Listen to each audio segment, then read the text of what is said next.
So, you know what? I don't have Stream Deck open again, but last time I tried to open this, it was a complete nightmare. All right, so yeah, I opened it again, and it was a nightmare again here for Stream Deck. How do I get my windows over here? Oh, no. Alt. Okay, come over here, Fabian. Welcome to the recap show. I don't have the right screens on here, Ramin, by the way. Fabian. How do I flip this over? Alt. Print screen. Oh no, I need to get to my other. Maybe I don't have a problem after all. Thank you, Ramin. But you see how Stream Deck's not loaded on this profile? That's the problem. Okay, we'll figure it out after. Just when Danielle comes, we got to go to her. All right. Thank you, everybody. We are now organized. Wow, what a day. We covered that Nvidia there at the end. I don't need to have this in my ear. We don't have a whole bunch of earnings laid out for you, but we do have Miss Danielle Shea coming through. We did have Walgreens today. We'll talk a little bit about that. And if you want to put up the topics, we'll get that going as well right now immediately. There it is. It's the sector recap, so let's get going on that right now. All right, again, thank you so much for watching. I'll get the chat loaded up in just a couple minutes. We had some big moves today in UNG, I mean up 1.5%. That's gonna be the largest take today. On the sell side of things, not too many down here. XLY, the consumer discretionary leading to the downside. We talked about a big part of that is Tesla, so a nice move down today for Tesla. And I mean, as far as indexes are concerned, China with a little bit of a better day today, up that 1.05%. Again, some good talk about some of the AI availabilities there in China. We know that Apple was going to use, was it Baidu's AI there? So that could be something that, helps China get going a little bit. Just on the daily chart though, FXI still above a decent level. XLF with a nice move today, up 0.55. Look at this, man. I remember at the beginning of the year, and Sharif was involved and talked about trying to find something that was breaking out. The financials, a little bit of a different light. The financials have been, I don't even have to wear this hat maybe, have been hot fire, this year. So nice move to the upside. I mean, a lot of people want to talk about crypto, so let's do that right now as well. I mean, Bitcoin today, really on fire. Nice move to the upside again today. Trying to hold out for this 71 and change. I mean, I like crypto here. Just putting in an hour chart, we did bounce off again, 68, 69. So we did break through 70. Be interesting to see how this does trade into the weekend again. For anybody that's on those ETFs like I am, the problem with that is now you can't get out of these trades for Friday, Saturday, Sunday. You got to wait early Monday when the NASDAQ opens up, or you get out now in the aftermarket. But that's the one downside for me anyways when we talk about crypto, and that is with the ETFs, is the fact that you have to, unfortunately, hold them over the weekend if you are in the stock. All right, I've got this all loaded up right now. Thank you to everybody for joining. Hey, we still have this up here, CGC or Tilray. We'll vote CGC again on that one. So thank you to everybody. I'm just going to dismiss this. So thank you to everybody that's here with us right now. Over 2,600 watching on this early weekend. So traders, stay late. I want to thank all of you for staying with me again. We'll do roll call very, very soon as we get ready to have Danielle Shea come through. So not too many earnings today to talk about. We did have Walgreens, Boots Alliance come through. And we'll talk more about some of the sectors. There wasn't too much going on. The cannabis sector took a little bit of a breather today. We can check out MSOS before we go over that. So there you go. Down 1.4%. Again, a nice move to the upside. And again, it sort of goes to talking about CGC versus Tilray. Huge move up for CGC lately. But we talked about this yesterday when someone asked me and they gave a super chat or something about what are we doing with CGC. Well, honestly, you're just right back into this $10 level. And we indicated that was probably an out for many of us. So coming right back in, let's close this for a little bit. That's the 1 minute chart. Right into there, $10. When you get a push like this in 1 month, like 1 month, 2 weeks, from $3 to $10, honestly, on nothing other than, I mean, let's call it what it is. It's really just a rumor until something goes through. They're trying to get it converted over, a different schedule for narcotic on marijuana versus the rest. So we'll see if that can come in. I believe it will happen. There are more states starting to legalize as we speak. And then we did get a big push in Germany as well. Oh no, I was gonna try to grab a water, but I did forget about that. So maybe we'll grab that because the lights shine bright over here.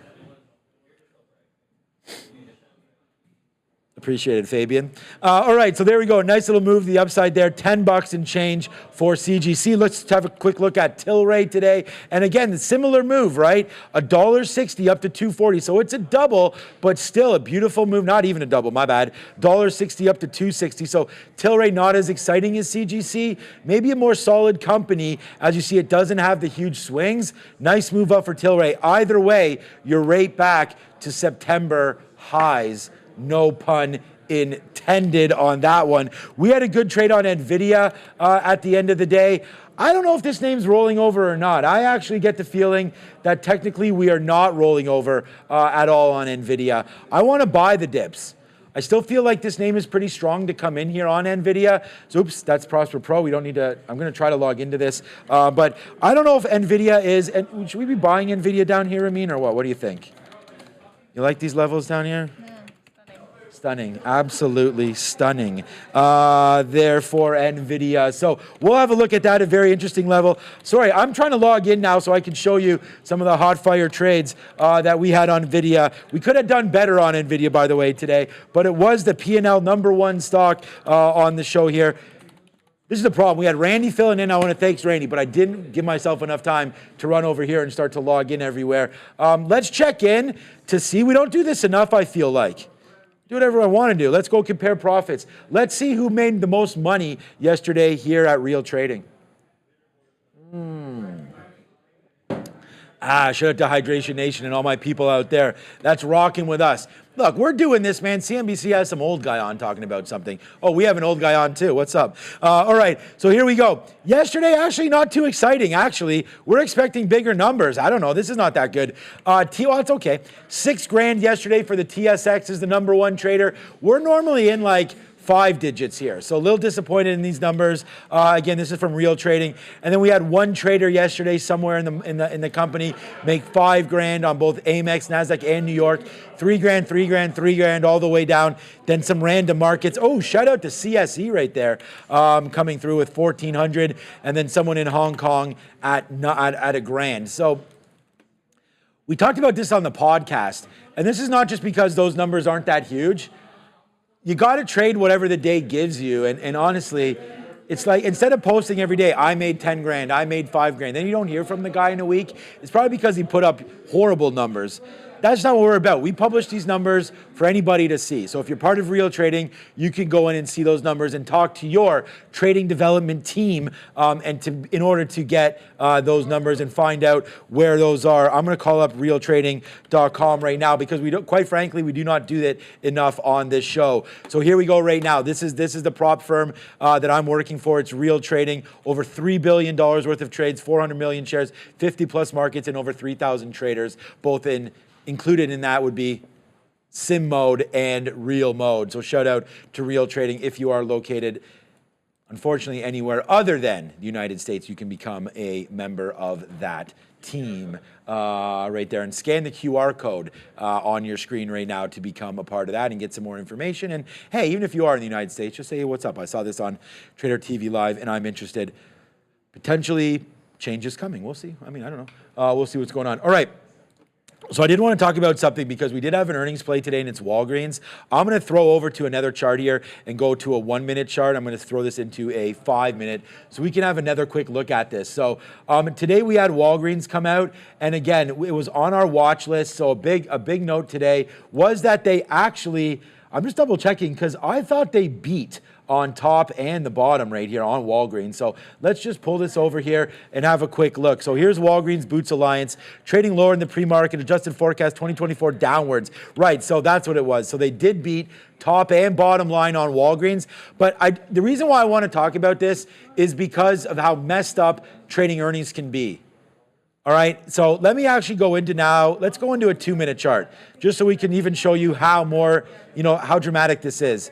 So here's the market open up. We're all the way down, we're near the bottom, right? So they guide a little bit lower, but they had a good quarter. So that's kind of like, we've been playing off the guide more than the actual quarter. Look at Pan W, look at some of these big growth names, right? We'll give Walgreens Boots Alliance what's up with that? Because it goes from $20 immediately to the upside into 22 here for Walgreens, basically back to the pre-market highs. And then within the first 4 minutes, it retraces all the way back down into the pre-market levels again, and then just starts to trend all the way back up. So for me, when you're looking at a play like this, unless you have some sort of levels that you're looking at, and we can go back over to a daily chart, like, I mean, you know, playing the bottom here in Walgreens, maybe something $20, $21, fine. But I don't know how you know that that's going to be the top up there at 23 or whatever that number is. So you play that, a little bit of a tricky play right off the open, which just leads me to tell you guys, that's why on earnings, I don't actually like to play them right off the jump. You got to wait for a pullback into VWAP, wait for a pullback somewhere. But right now, Walgreens, nice move up, and then a fade right back down in. So unfortunately for next week, we don't have too many big earnings reports at all next week. The big one that's on my mind, though, we have Levi's coming through next Wednesday after the bell. So if Danielle's here right now, I know she's going to have some other ideas on her mind, and we'll get to those. But I'm going to ask very nicely her to look at Levi, because look at the name, this name here from the beginning of the year. What an absolute monster. We can drop an anchor down here from the beginning of, let's go from this bottom. Let's go from this bottom. So, I mean, you're nowhere near the anchored VWAP. That pullback is 17.25. But Levi Strauss coming out next week. Could be a big one. Consensus EPS of 20 cents looks to be in line. They should be able to beat 44 cents versus 42 cents. I'm just reading some of their last reports. A couple upgrades coming through on Levi's. Nice move up here. Let me just look at a weekly chart for this name. Again, this is why we look at this, right? 12% short float. Levi looking to break out. So I think this is a name that should be on everybody's radar. We did the podcast last night. We talked about a name like Wayfair possibly breaking out again. Kunal gave us that. So Kunal Desai on our podcast last night. That was a great opportunity to hear more about him. He talked about Wayfair possibly breaking out. We like IWM breaking higher as well. So this is a play here trying to break higher. Well, guess what? I'm adding right now Levi Strauss to the game. I think this is about to break. Looks like if we can get a good quarter, $30 is not out of the question. A short float involved here. More people wearing jeans, I feel like. Why not?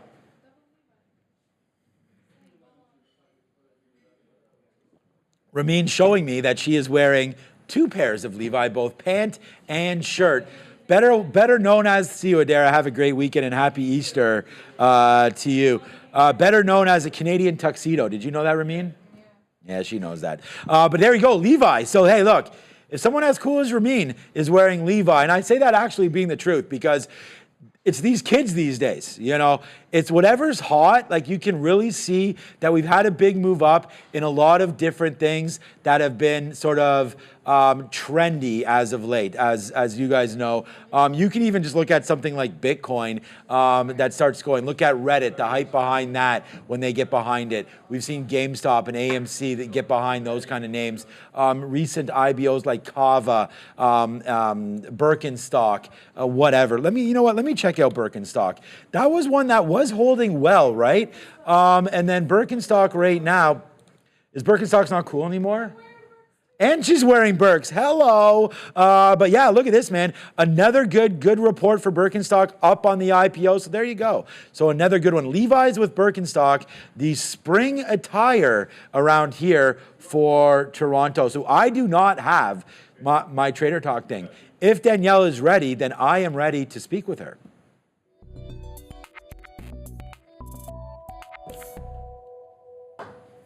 Hello, Miss Danielle Shea. How are you? Good. How are you guys? Hey, we're doing pretty good. We had a great day. I had, by the way, oh my God, I don't know if you saw my Twitter, but I immediately thought of you and where you're from and various aspects like that. Me and Randy today went and got brisket. And the brisket, it was a very popular place here in Toronto. This is what it looked like. It's onions, it's brisket, and it was absolutely fabulous. You being Kansas City, Texas, I guess I don't have to talk about barbecue with you. I love barbecue, and during the pandemic, my number one hobby that I took up was learning how to smoke meat. And so I love Ah, making brisket, ribs, pork shoulder, all of the above. damn, you know what my wife got involved with? I think everybody had this sourdough. Like everybody was making loaves of bread. I wish she would have learned about smoking as well, but that would have been really cool. So, what's your favorite smoked meat? I love brisket. Okay, there we go. Bang. We like that as well. All right, Miss Shay, what a great day it is around here. Happy Easter to you and yours. I don't like when we get a day off, but we'll take a day off tomorrow. I'm pretty exhausted. How's your schedule been lately? Oh, it's been crazy. And you know what? I'm going to have to miss you guys next week because I'm having some construction done at my house. So I'm going to miss you for maybe a week or two, but I'll be back. I mean, I'm in a good mood and everything's good. Me and Ramin made up. I mean, we got lots of good stuff happening. And then you dropping this bomb on me. It's probably in the schedule. You probably already told me, but shout out to you, Danielle Shay. So let's kill it then today. Why don't we do that as we'll be missing you next week? Okay, I was talking about Levi Strauss there. I don't know if you had any information on that, but we always talk about plays leading into earnings. So I'm giving you one here for next week. It looks like it's on fire and looking to break some of those levels. What does it look like on your screens? So, I love that you picked this one out. I like the chart. I think that it looks great. You had this big move higher post earnings, even though it initially gapped down. So I like to see that. I like to see the high volume coming in. I love how it closed out on the highs. It has a daily squeeze and it also has short floats. So anytime you have something that is closing out on the highs like this, and also has short float. Let me just get the number there for you. It's about 12%. So Yep. that's enough to get a little bit of a short squeeze. And because it's broken up through recent highs, that's where you have those short sellers that are buying to cover. So I like it. It makes sense for a long into earnings. Whether or not it's actually going to do well on earnings is Yeah. another thing because it's gapped down the last 4 quarters in a row. You know, it reminds me of this trade that you and I had as well. We had this Affirm trade. Come over to my screen right here, and we had these kind of breakouts where we had bluer skies or ahead, greener pastures, and that went with a similar short float took that level out and went all the way to 50. So I'm seeing things like that in our sites for Affirm. Okay, I saw you post up, and again, I got to give you a big shout out because at Trader Danielle, both on YouTube and on X, you've had some great videos. And did I see something on Reddit or some IPOs that you might have posted up? Yeah, I did. So this is my YouTube channel right here at Trader Danielle. I posted the YouTube video on Twitter actually though. So I was talking about IPOs, Reddit. Everybody wants to know how to trade these IPOs. And so I did a session covering that today. And I also talked about ARM because I think there's a pretty good setup in that one right now.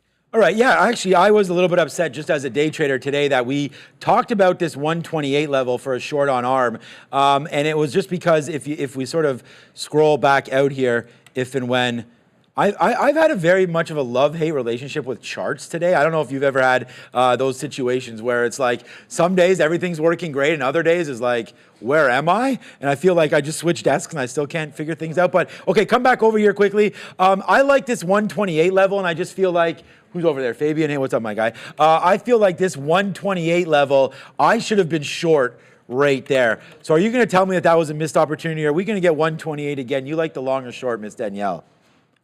So for me as a swing trader, I like the long here. I mean, obviously you could have shorted it on that little bit of a pullback, but I like the strength. I like the way that it's traded really well post earnings, 2 quarters in a row. With an IPO, you really need to have a couple months of data. And now we have that, right? And at this point, you can see that there was a lot of hype. It's pulled back. It's consolidating Yeah. again. We've got a squeeze. And so I think that it's setting up for the next run higher. So I think you're going to be able to trade it up into 150, 160 when this consolidation breaks out.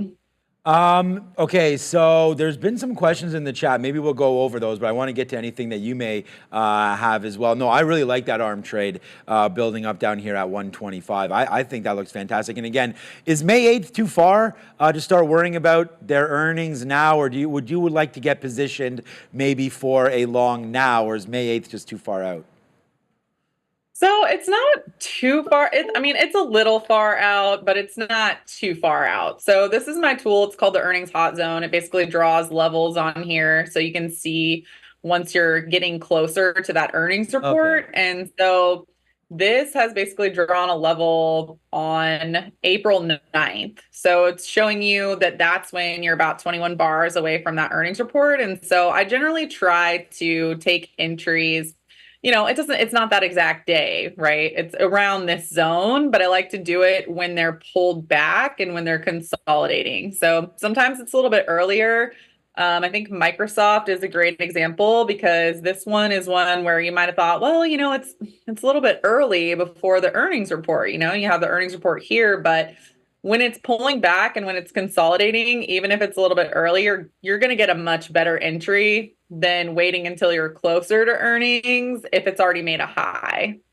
Yeah, for me, look, all that makes a lot of sense. So we'll mark that 21 days. Just the market's been so volatile. I just wonder if you put something on and it starts to go against you, but you still don't mind the position, you could always average in. Is there a time where potentially it's too late?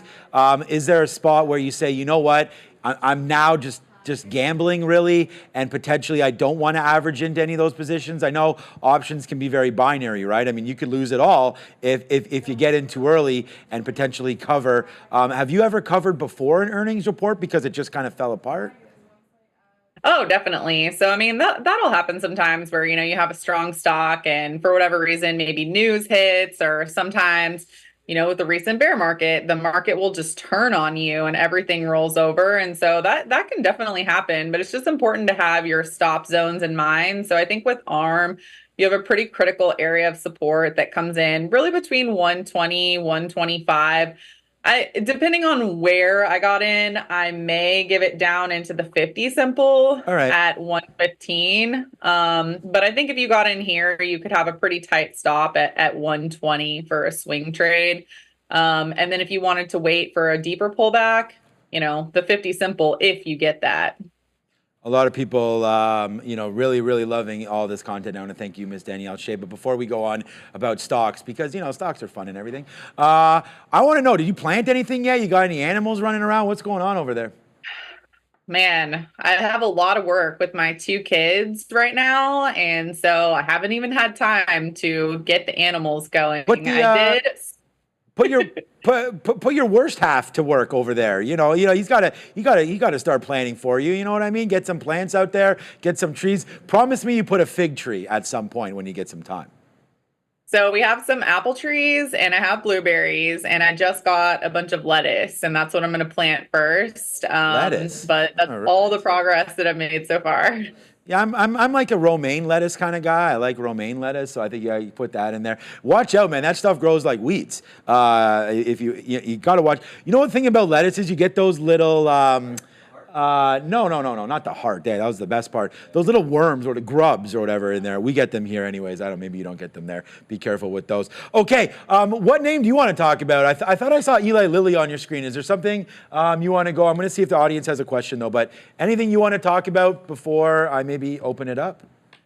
Yeah, so I'll show you guys my Eli Lilly setup. So when you're looking at tickers that are trading into earnings, I'll get this criticism sometimes when people say, well, that's crazy. It's already moved so much. And that is true. So I'm not going to tell you this isn't an aggressive setup because it is. But as a short-term trader, when you're looking for something that has momentum, like this fits the bill. And that's because you have a stock that's gapped up 4 quarters in a row after earnings. And now that you're getting right into that pre-earnings time frame, that's the time where people are looking at it and they're saying, oh man, it's gapped up 4 quarters in a row and it's consolidating and it's right near that previous high. And so all it needs is just a little bit of a catalyst, and especially something like Eli Lilly, it has news coming out all the time. So, you never know when it's going to happen, but you know that there's a setup there and there's decent upside potential too, because it's trading at 777. And I think you could pretty easily trade it back up into 800.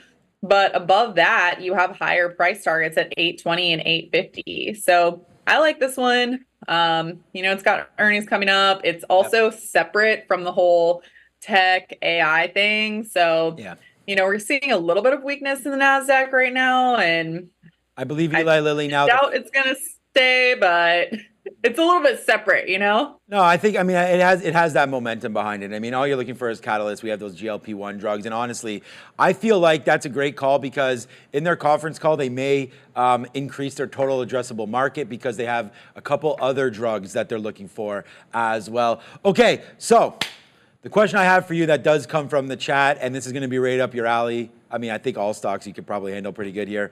What about Reddit? So, I mean, this is going to be a name that's well traded in our community here because, again, because of the moves, it's pretty aggressive. It's only now a $50 name. That hype, I mean, you and I on the show, we always talk about this. You're always going to get a chance to buy IPOs. You don't have to run into anything. I think you and I gave that advice last week. I think it was when Reddit might have IPO'd when you were with me last week on the 21st, potentially. Yeah, that would make sense. Yeah, so we talked about not getting too carried away with names like that. Now Reddit pushes back into some of these levels. From an option standpoint, I know the interesting thing about Reddit is they did something like they were 30th on the Russell 1000 on their very first day of optionality. That was monstrous, created some nice volume spikes in Reddit, really got the retail community back going. So my question to you is, what are we doing with Reddit? Is there a specific trade that maybe you like with it basically pulling back into right now IPO levels? They IPO'd at 46. We're looking at 49 right now.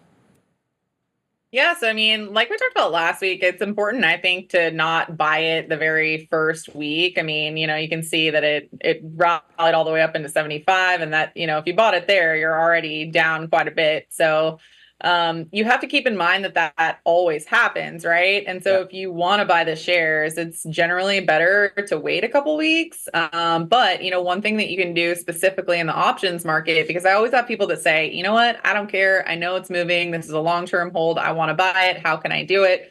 So instead of just buying the shares, I mean, if you want to come in and use options, you can sell the premium in here, because the thing about this is that it has 115% implied volatility. This is pretty similar to DJT also. Actually, that one's even better. But you can come in here and you can sell, for example, the 45 puts, and you can sell those for $2.20. And, you know, if Reddit does go down below 45, you may get put the shares, but you collected $2, so it reduced your cost basis. Okay. And if it doesn't go down below that, then you collected, you know, $2 per contract. So that's something that I used to do on DWAC. I was just selling those puts on it every week. And then, I don't know, I think maybe after like 4 or 5 weeks, I finally got assigned the shares. And then once I had the shares, then I started selling covered calls against it. So never-ending loop. Yeah. So for something like this, I do think that it's pretty hard to determine the direction because, you know, it's brand new. And so I would prefer to have more time before I can make a directional determination on it. But with these kind of IPO stocks, and especially DJT, I was actually looking at this one today for that strategy. It just has so much premium in it in the options market. And so that's definitely a strategy that you can employ. Like if you sold DJT, you get like $500 of premium on this. Yeah, and all you'd have to worry is that it doesn't hit that 58. And what is that? So that's next week, April 5th? Oh, wow. Yeah. Yeah, you're right. And so the thing with it is you would only want to do that if you were comfortable taking assignment on the shares, because it's such a crazy name that, you know, it could hit it. So, but I mean, even something like this, you know, you could sell the 58 puts for about $5, and let's say it fell a little bit, or it stayed exactly where it was. You could buy those back for a 50% gain and then just do it again the next week. Do it again the next week. You could go both ways with it. I mean, depending on whichever way you wanted to. So the last question I have for you, Danielle, before I let you go, I mean, we could talk forever. First of all, we're going to have to go on a brisket date at some point, so that's going to happen. The second point is here, I have a great question from my guy, or from Samir here in the chat. Please ask Danielle Shea how we can sign up for her classes. So I don't know what you have available or what's going on, so I'm going to open the floor up to you. We always promote your different channels, so I'm going to give you an opportunity to do that right now. Yeah, sure. So, you know, I don't teach classes very frequently. I don't know if I'm going to teach one this year or not, but you can find all of my classes that I've taught in the past on my free newsletter. So if you go to 5startrader.com, Oh, yeah. this is my free newsletter. It's my blog. I write twice a week. This is where I send out my YouTube videos. And Okay. on here, actually, if you sign up, you get a free options 101 class. Boom. So that's something you can get for free. So if you sign up right here, you subscribe. And then all of my paid classes, they're right in this education section. So I have all kinds of classes. I've taught, introduction to options. I've taught just overall, selling put credit spreads. I have classes on butterflies, classes on earnings. So you can find all this right here at 5startrader.com. Amazing, Ms. Danielle Shane. I also want to come over to my screen. I want to show you something. I want to thank you for this as well. Look at this, everybody watching. Over 2,000 people watching right now. Ms. Danielle, we hit 444,000 subscribers, and you've been here for quite a while. So I want to thank you for helping us get to that level for sure. Ms. Danielle Shea, go find her. Happy Easter to you and yours, and thank you for putting up with me from all this time. Thank you. You guys are the best. I always look forward to joining the show, and I'll miss you next week. Thank you, Ms. Shea. Take care.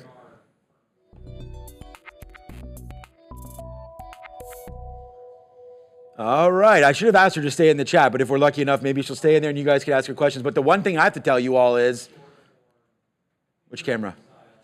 I'm out of here. It's 4:32, baby. We're on a long weekend mode. We've been on a long weekend mode pretty much all day. So I'm just going to show you a couple things here today. The one thing that we did have on board at the end of the day was a banger Nvidia trade. We trade that a lot today. It's going to be the number one stock that we did trade today. Oh, man. Oh, man. Oh, man. That brisket right now. Yo, what up, Sam Bankman right there? 25 years for Mr. Sam Bankman-Fried. What else did I tweet today? We tweeted, oh, yeah. Actually, in the most, forget about Nvidia trade. Yeah, yada, yada, yada. We took, I think, $12 net on that today. Bang, I don't have my thing up. All right, look at this. Apparently, we have OK Boomer all the time, thanks to these two guys over here. But you know what I'm noticing here is this. Shout out to Heineken. Oh, here we go. Here we go. I know, I'll wrap the show up. We're 2 minutes over. But look at this. I wonder what everybody was thinking about this. This is on my Twitter account right now. I like Modelo. So I wonder if this is, Modelo, a lot of, I know, yeah, pricey. Well, you got a lot of Coronas in here as well. I'm wondering if this is more of like a down south survey here. This is Americans' favorite beer brand by generation. So I'm Gen X, by the way, so we're going to see what's happening right here. I said out of this whole list here, if I'm at a bar, I know my guy Brendan over there loves his Guinness, so that's a win right there. I'm like a Heineken or a Stella kind of guy, but I do love Coronas. With baseball season starting, I said already today, what's going on over here? Yeah, right. Have a beer, man. Enjoy the game. Have any beverage you want, but it's baseball season. There's nothing better than sitting in those bleachers with some friends or family, enjoying a beer and trying to sit through a baseball game. There is no Molson on here. This is Americans' favorite beer company. So you're going to have Budweiser. Yo, dude, pass me a Bud. Right now. Yo, this Bud's for you, dude. Right there. So right there, that Miller highlight and all that. I better go before somehow I get canceled. All right. Thank you to everybody, man. I'm Shawn. Continue to go follow me at Trader TV Shawn, and thank you for making this one of the best shows on YouTube. Thank you to everybody. Thank you to Bears vs. Bulls. Happy Easter to you and yours. Give your family the biggest hug when you see them. I'm Shawn Catino. I'll catch you guys Monday.